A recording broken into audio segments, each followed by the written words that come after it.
아멘. 할렐루야. 우리 좌우로 인사합시다. 반갑습니다. 인사할까요? 네, 감사합니다.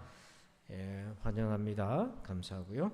자, 오늘 주시는 말씀 보겠습니다. 시편 22편 말씀 보겠습니다. 시편 22편 말씀입니다. 지금 춥습니까? 덥습니까? 적당합니까? 예, 감사합니다. 자, 우리 시편 22편 1절부터 우리 31절까지 좀 길지만 우리 함께 볼 텐데요. 우리 19절까지만 보겠습니다. 19절까지만 우리 교독하겠습니다. 시편 22편입니다. 내 하나님이여, 내 하나님이여, 어찌 나를 버리셨나이까? 어찌 나를 멀리하여 돕지 아니하시며 내 신음소리를 듣지 아니하시나이까?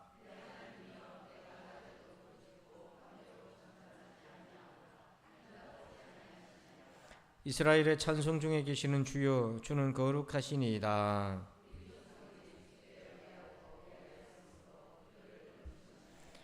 그들이 주께 부르짖어 구원을 얻고 주께 의뢰하여 수치를 당하지 아니하였나이다.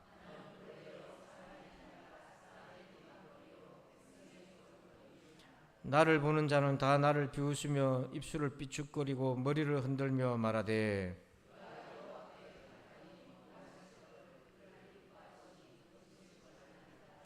오직 주께서 나를 모태에서 나오게 하시고 내 어머니의 젖을 먹을 때에 의지하게 하셨나이다.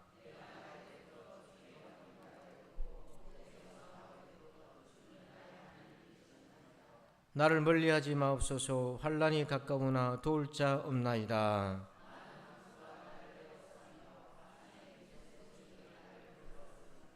내게 그 입을 벌림이 찢으며 부르짖는 사자 같으니이다.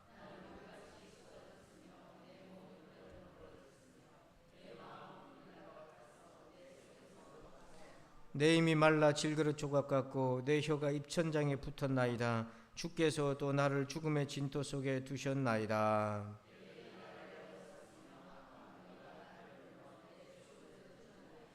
내가 내 모든 뼈를 셀 수 있나이다. 그들이 나를 주목하여 보고,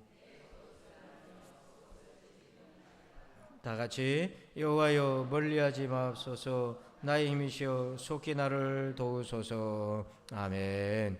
자, 오늘 말씀 제목을 같이 한번 읽어보실까요? 시작. 다니엘의 고난을 넘어 예수님의 고난으로. 아이고, 고난 말만 들어도 힘들어 죽겠는데 다니엘을 넘어서 예수님까지 가자 하니까 대략 난감한 표정이신데요. 오늘 중요한 얘기를 좀 나눌까 싶어요.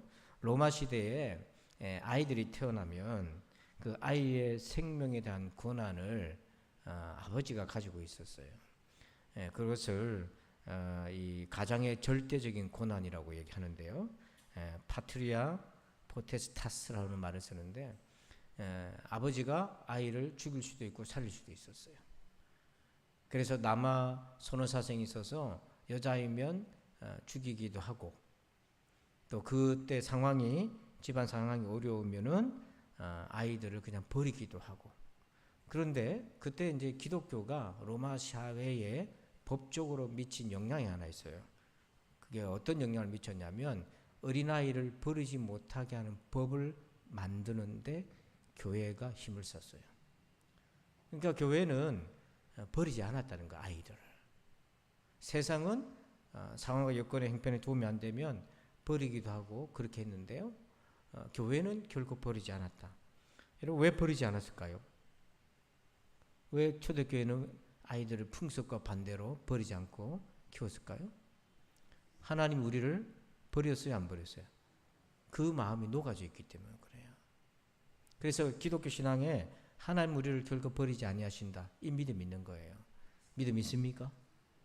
예, 30%만 있네요. 하나님 나를 버리지 않는다, 이 믿음 있으신가요? 그렇다면 오늘 도전을 좀 받게 될 것 같습니다. 1절 한번 볼까요? 1절 말씀 같이 읽어봅시다. 시작. 내 하나님이여, 내 하나님이여, 어찌 나를 버리셨나이까? 어찌 나를 멀리하며 돕지 아니하시며 내 신음소리를 듣지 아니하시나이까? 아멘. 자, 1절에 보니까 하나님으로부터 뭘 당했다고 고백하고 있죠? 나를 버리셨나이까? 하나님 결국 나를 버리지 아니하시는데 오늘 1절에는 왜 하나님 나를 버리셨습니까?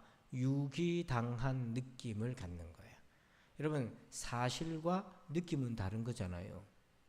하나님은 우리를 버리지 않으십니다. 그건 변함없는 사실이에요. 그런데 우리 느낌은 하나님 나를 버리신 것 같다는 느낌을 받는 거예요. 느낌이 사실은 아니에요. 이걸 잘 구분하셔야 돼요. 사람이 감정적이게 되면 자꾸 느낌을 사실로 굳혀버리다 보니까 왜곡된단 말이에요. 왜 하나님은 나를 버리셨다는 느낌을 받는가? 1절에 보니까, 중간에 보니까 어찌 나를 멀리하여 뭐하지 않는다? 돕지 아니하시오며. 나를 안 도와주니까 하나님 나를 버리신 것 같다라는 느낌이 있는 거예요. 자, 이 버림받은 느낌, 유기당한 고통은요, 사람이 갖는 가장 뼈아프고 아픈 상처예요.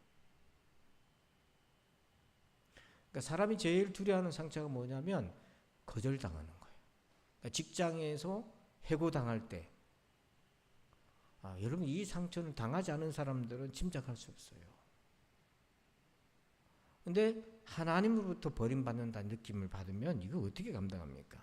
자, 그런데 이 유기당함의 고통은요, 몇 가지 사실 때문에 더 깊어져요. 자, 2절 한번 볼까요? 2절 같이 한번 읽어봅시다. 2절이에요. 시작. 내 하나님이여, 내가 낮에도 부르짖고 밤에도 잠잠하지 아니하나 응답하지 아니하시나이다. 아멘. 기도를 어떻게 했어요? 굉장히 간절하게 열심히 했잖아요. 기도를 간절히 열심히 할수록 유기당한 실망감, 아픔은 더 커요. 기도 안 하는 사람이야 하나님에 대한 믿음이 별로 없으니까 하나님부터 버림받았다는 느낌도 별로 없는 거예요. 그냥 에이, 그러면 그럴 줄 알았다, 이렇게 생각이 들겠죠. 그러나 하나님께 간절히 부르짖고 밤도 낮에도 부르짖는데 기도 응답은커녕 하나님이 어떤 역사도 나한테 해주지 않은 것 같다라고 하면은 버림받는 느낌의 고통은 더 커요. 사실은 기도를 많이 하시는 사람일수록, 성도일수록 하나님으로부터 시험될 확률이 많아요. 자, 그 다음에요, 9절 10절 한번 볼까요? 9절 10절. 자, 9절만 한번 봅시다. 9절만 시작. 오직 주께서 나를 모태에서 나오게 하시고 내 어머니의 젖을 먹을 때에 의지하게 하셨나이다. 아멘. 자, 언제부터 하나님을 의지했다고 되어 있어요? 모태에서 나오고 젖 먹을 때, 즉 믿음의 시간이 깊으면 깊을수록 하나님으로부터 버림받은 고통은 더 커요. 1년 믿는 사람이 버림받은 느낌이 드는 것하고 평생 믿은 사람이 하나님으로부터 버림받은 느낌은 완전히 다른 얘기잖아요. 그래서 믿음의 시간이 오래되었을수록 하나님께 실망할 확률이 더 크다. 상처도 더 크다. 그 다음 또 하나가 있습니다. 자, 6절 한번 봅시다. 6절 시작. 나는 벌레요 사람이 아니라 사람의 비방거리요 백성의 조롱거리니이다. 자, 이게 뭐냐면 세상 사람들로부터 조롱받는 거잖아요.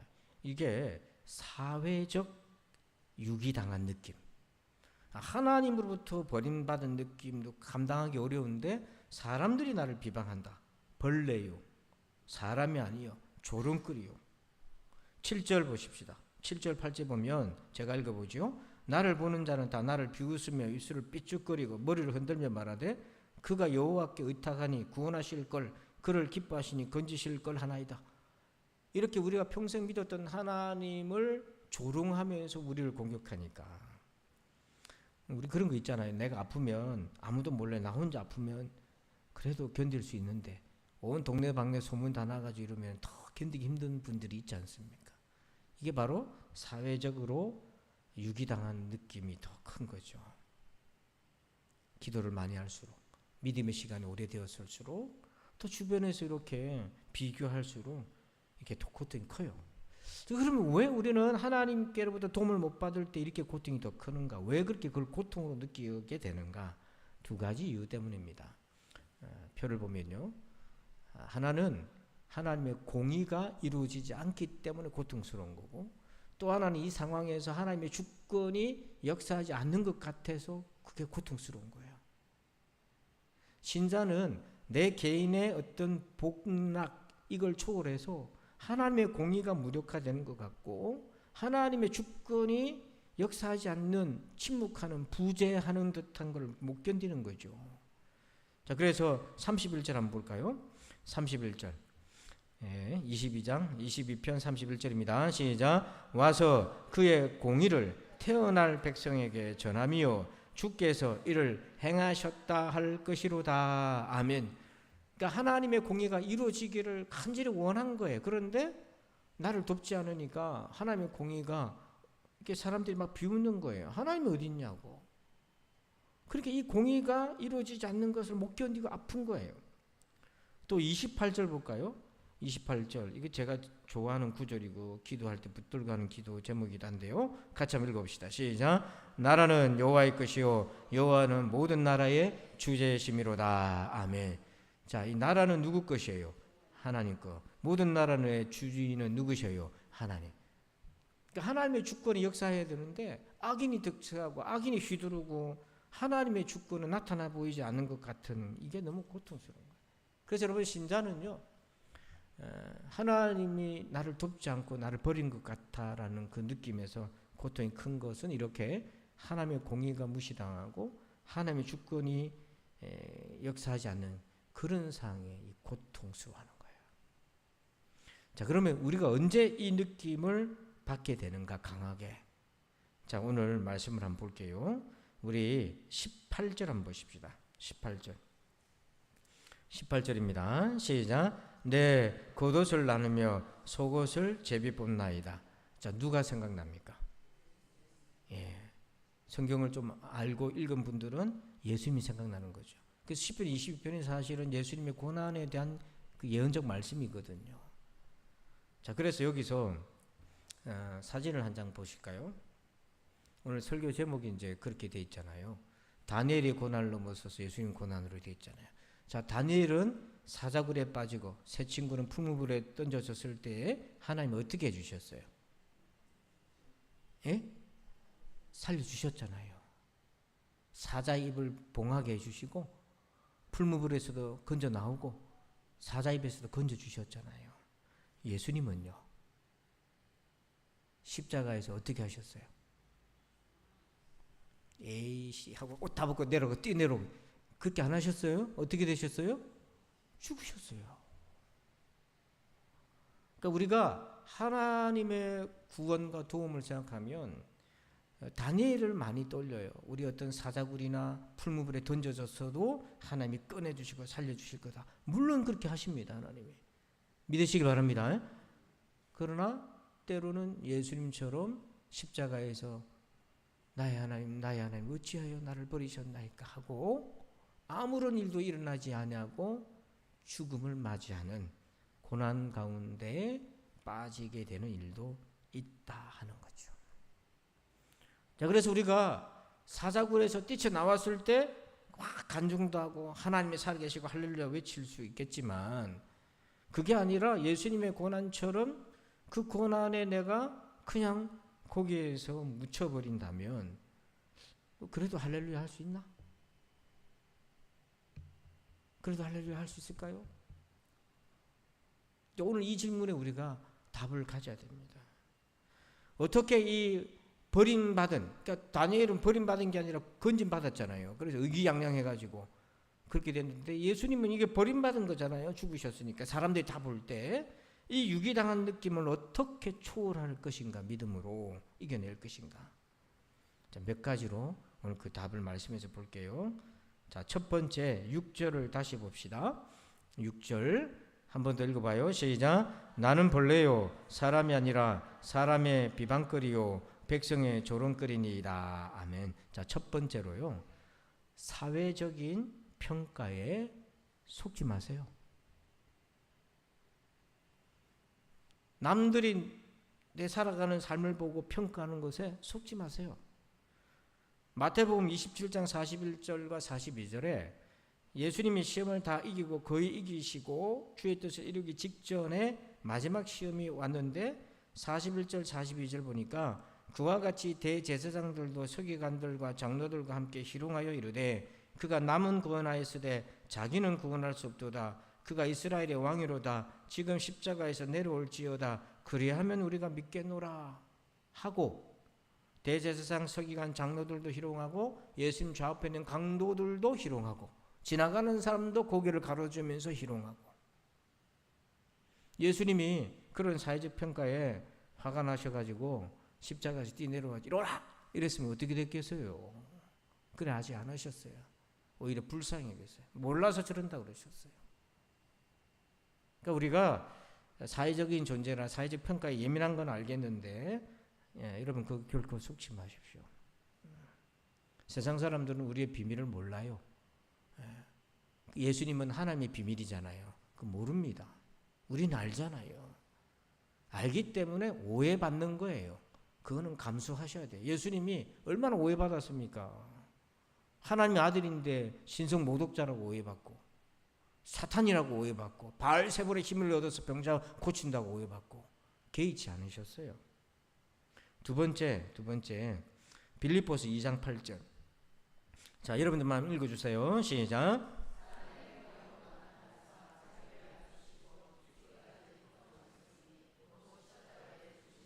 자, 죽음은 실패가 아니고 뭐라고 얘기하고 있습니까? 복종의 완성입니다. 죽기까지 뭐 하셨어요? 복종. 죽기까지 순종하셨어요. 이것이 가장 궁극적인 믿음입니다.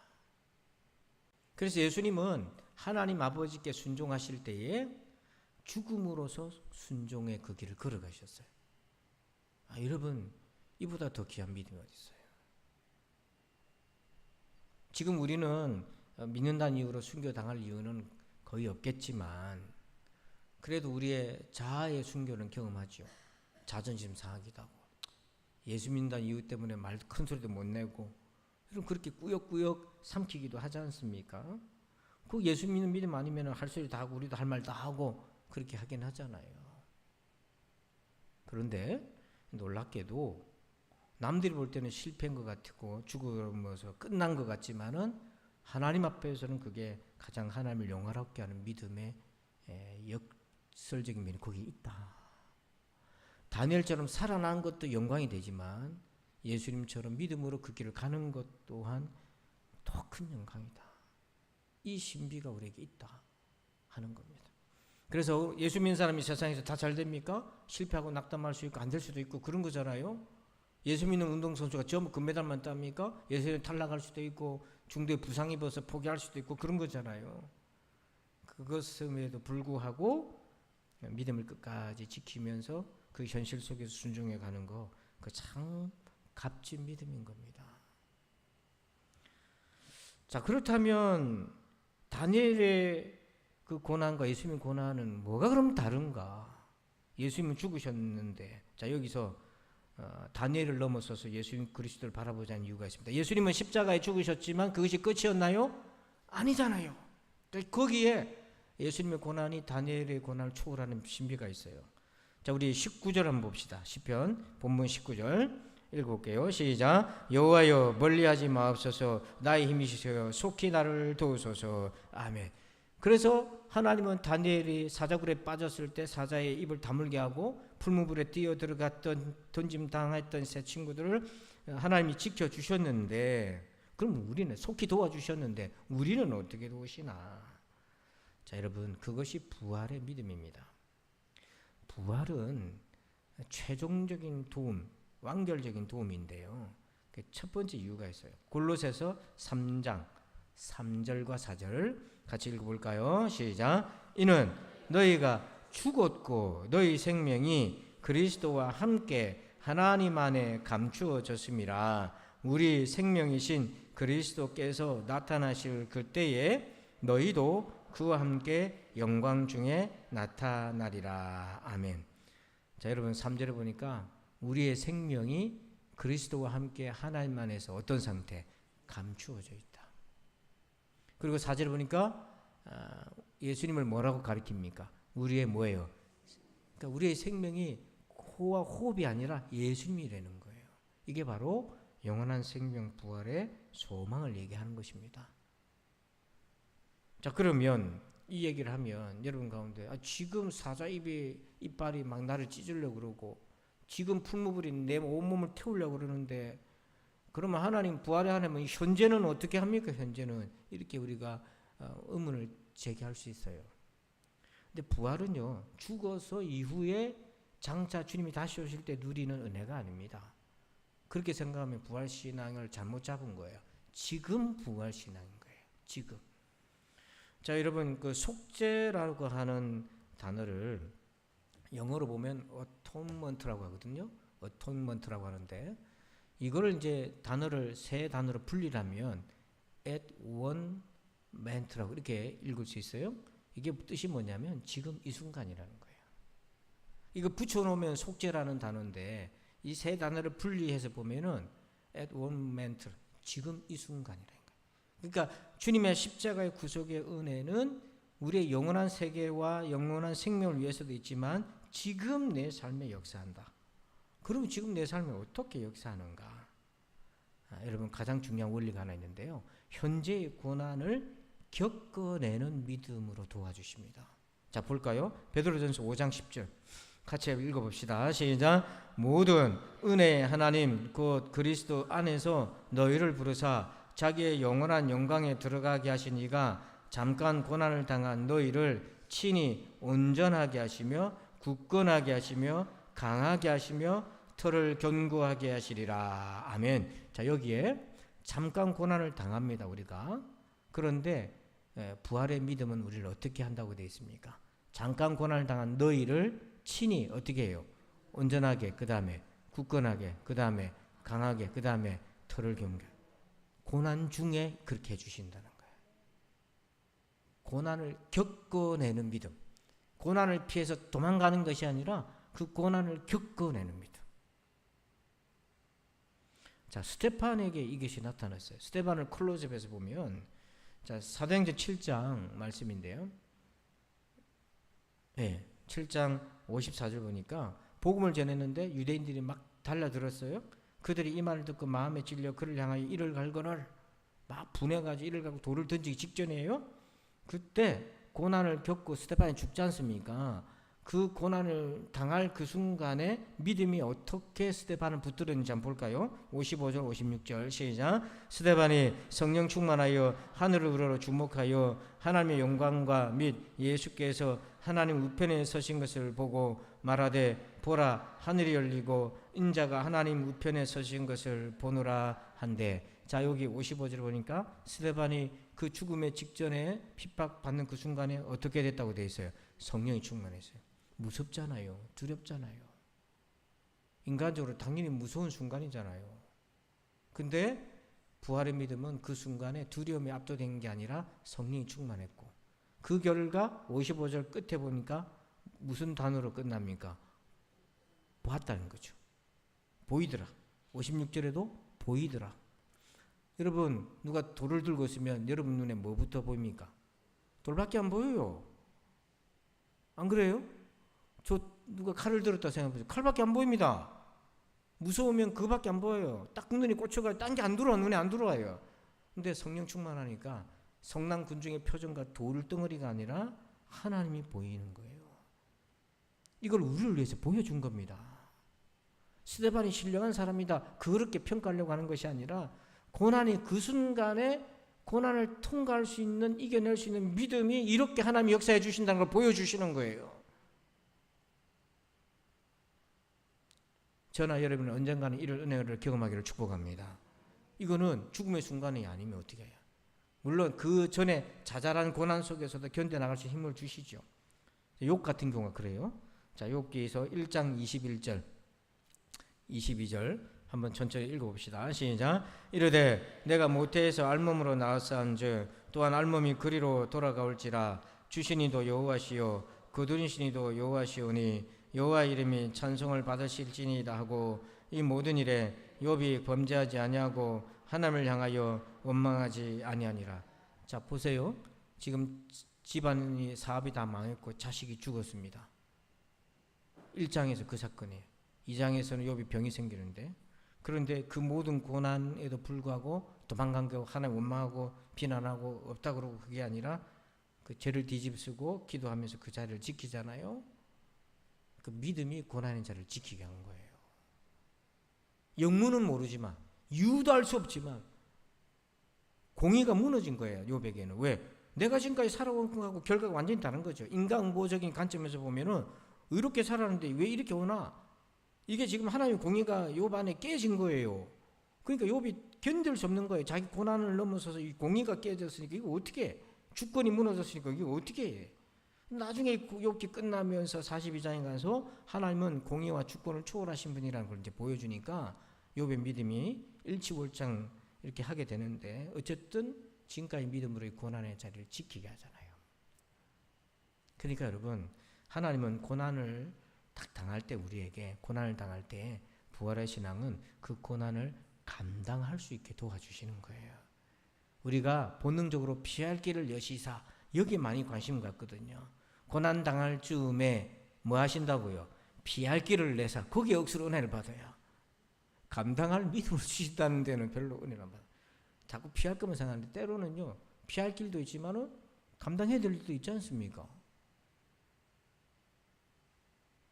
그렇게 못 견뎌 막 죽지 못해서 막 감당, 이게 아니라 믿음으로 그걸 감당해낼 수 있도록 그렇게 역사하시고요. 그 다음 끝으로 이제 요 얘기를 좀 나누고 싶었는데요. 최종적으로 고린도 후서 12장 9절 한번 볼까요? 자, 여러분들만 읽어주십시오. 시작.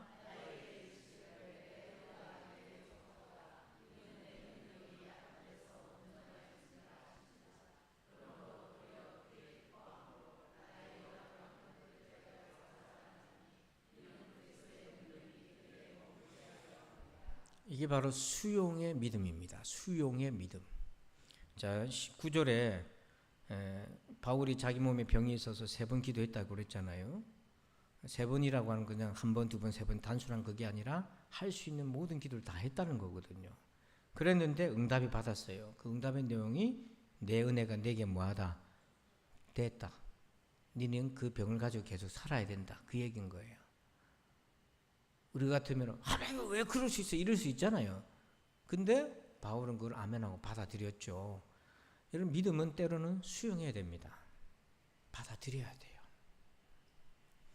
어쩔 수 없어서 받아들이는 게 아니라 하나님이 그렇게 하셨기 때문에 내 의도랑 마음과 다른 방향으로, 분명히 바울은 병이 고침 받고 싶었잖아요. 왜? 자기는 복음을 전하면서 병을 고치고 신유의 은사도 있었는데 자기가 아파갖고 맨날 골골거리고 하니까 이 덕도 안 되는 것 같고 사람들이 자꾸 그걸로 공격하잖아요. 니는 남 뭐 고치면서 왜 니 병 못 고치나? 니 뭐 하나님 앞에 지은 죄가 있어서 그런 거 아이가? 뭐 이렇게 공격하니까 자기도 막 괴로운데, 하나님이 아니야, 니는 이 병을 달고 살아야 돼. 그게 니한테는 은혜야. 그게 이럴 때 받아들여야 되는 거예요. 그래서 수용했던 믿음이라는 것이 나오는 흔적이 있어요. 중간에 보니까 그러므로 도리어 크게 기뻐함으로 나의 여러 약한 것들에 대하여 뭐 한다고요? 하나님이 그렇게 하라 했으니까 이제 그걸 자랑하는 거예요. 부끄러워하지 않는 거예요. 자기 병든 거를 부끄러워하지 않고, 자기 연약한 걸 부끄러워하지 않고 숨기지 않아요. 왜냐? 하나님의 응답이니까 내가 받아들인 거예요. 수용한 거예요. 그 믿음인 거예요. 우리 인생의 어떤 순간에 저도 그럴 고민이 있을 때가 있어요. 기도를 이렇게 할 때에 희망을 가지고 소망을 가지고, 하나님 이렇게 해주세요. 우리 성도들 이렇게 해주세요. 합격시켜 주시고 건강하게 해주시고 다 그렇게 기도하잖아요. 그 기도를 들으니까 그렇게 하지 않습니까? 근데 때로는 그렇게 못할 때도 있어요. 그렇게 기도하기 어려웠어요. 수용해야 될 때가 있어요. 참 마음이 무겁죠, 그때는. 근데 여러분, 우리가 어쩔 수 없어서 수용하는 것 말고요. 그거는 세상 사람들도 다 하는 거잖아요. 자포자기 하는 거죠. 믿음으로 수용하는 거는 그에게 은혜가 되는 거예요. 하나님 은혜가 함께하는. 그래서 바울 보세요. 하나님의 수용을 했는데 병은 그대로지만은 나에게 이르시기를 내 은혜가 내게 족하도다. 이 말은 병은 그대로예요. 이는 내 능력이 약한 데서 온전해짐이라. 너의 병은 그렇지만은 이 바울 안에 있는 하나님은 온전하게 바울에게서 역사하시는 거예요. 그러므로 도리어 크게 기뻐함으로 마음속에 병 낫는 것보다 더 기쁜 기쁨이 있는 거예요. 이는 그리스도의 능력이, 이때 능력은 단지 병을 낫는 그런 능력이 아니라 구원의 복음의 십자가의 능력을 얘기하는 거거든요. 그 능력이 나는 오히려 아프지만 더 충만해진다. 이런 신유의 은혜나 귀신 쫓아내는 이런 거는 복음을 증거하기 위한 수단인 거예요. 그 목적 아니거든요. 십자가의 복음을 전하기 위한 거거든요. 자, 그래서 정리해 봅시다. 우리가 고난의 순간에 다니엘처럼 사자굴에서 빠져나오면 정말 통쾌하겠지만 때로는 예수님처럼 십자가에서 죽음을 당하듯이 우리도 그 고난 가운데 묻힐 때도 있다. 그런 순간이 올 때도 있다. 떨어질 수도 있고 안 될 수도 있고 그럴 수 있어요. 계속 아플 수도 있어요. 그때 어떻게 해야 되나? 첫째, 사회적인 평가에 마음을 두지 마라. 두 번째, 그렇게 하는 것도 믿음의 궁극적인 순종으로 가는 길일 수 있다. 그리고 세 번째, 우리에게는 궁극적인 최종적인 도움이 있다. 부활의 도움이 있다. 죽음을 뛰어넘는. 그것을 들여다보니까 실제로 우리가 부활 영생하게 될 것이고, 두 번째, 고난을 당하는 그 순간에 하나님은 그 고난 속에서 우리에게 믿음을 주셔서 그 고난을 이겨나갈 수 있도록, 감당할 수 있도록, 피하지 않을 수 있도록, 받아들일 수 있도록, 수용할 수 있도록 그렇게 해주신다. 그래서 여러분들이 생각할 때 다니엘이 아니라 예수님처럼 가는 상황이 있을 수도 있다 하더라도 낙심하지 마시기 바랍니다. 낙심하지 마시기 바랍니다. 기도하겠습니다. 하나님 감사합니다. 다니엘의 고난을 넘어서서 예수님의 고난으로 갈 때에 예수님의 십자가의 복음을 붙들고 그 고난의 길을 이겨나갈 수 있도록 주여 도와주시옵소서. 감사하며 예수님의 이름으로 기도하옵나이다. 아멘. 우리 함께 찬양하고 말씀 가지고 기도하는 시간 갖겠습니다. 목마른 사슴 같이 찬양할게요.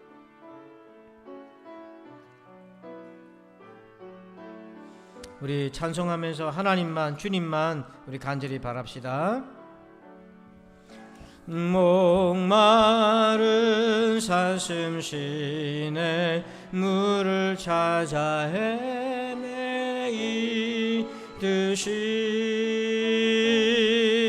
내 영혼 주를 찾기에 갈급하나이다.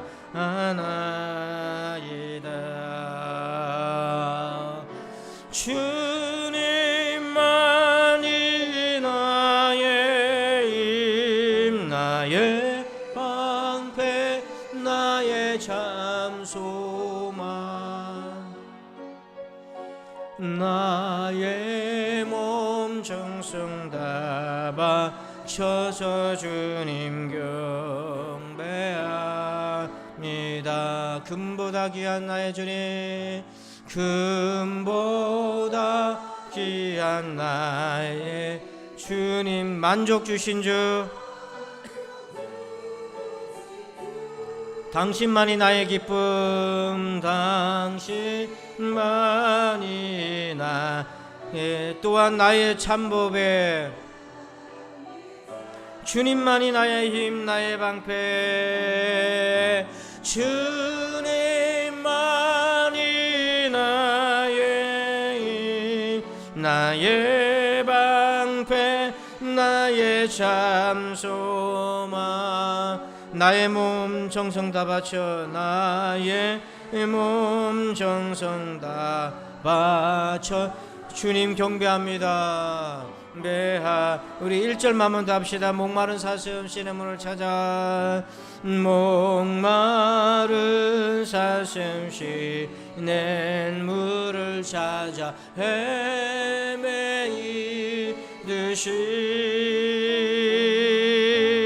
내 영혼 주를 찾기에 갈급하나이다.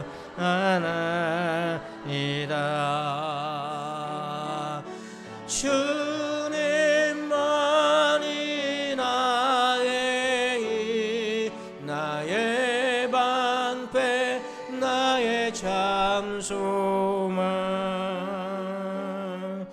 나의 몸 정성 다 바쳐서 주님 경배합니다. 다니엘은 그리하지 아니하실지라도 라는 고백이었는데 그 고백의 완성은 예수님의 부활에 있습니다. 비록 우리가 다니엘처럼 사자굴에서 건짐 받지 않는다 할지라도, 그리하지 아니하실지라도 부활의 주님, 죽은 자 가운데서 다시 살아나셔서 우리에게 영원한 생명이 있다는 것을 보여주셨고, 성령을 보내주시어 그 영원한 생명을